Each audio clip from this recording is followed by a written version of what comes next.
जेके social media ते दीन जो कन था दिफा,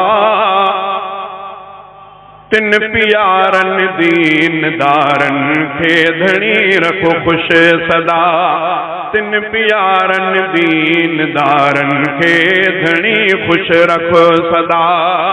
जेके सोशल मीडिया ते दीन जो कन था दिफा, तिन प्यारन दीनदारन खे धणी रखो खुश सदा। ओए अगो किताबन जे ज़रिए ॻाल्हि कजी हुई कभी, बातिलन खे मात अहिड़ी हुई तरीक़े सां निभी।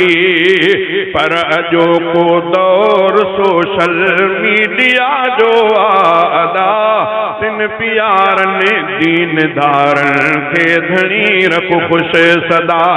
जेके सोशल मीडिया ते दीन जो कन था दिफा, तिन प्यारन दीनदारन खे धणी रखो खुश सदा। ओ दीन जे हर ॻाल्हि खे बेदीन आॾो पेश कन, ऐं पया सोशल मीडिया ते कलम जी दावत ॾियन।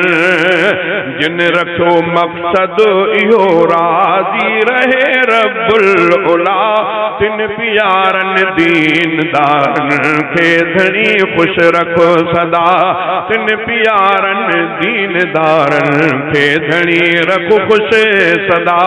जेके सोशल मीडिया ते दीन जो कन था दिफा, तिन प्यारन दीनदारन खे धणी रखो खुश सदा।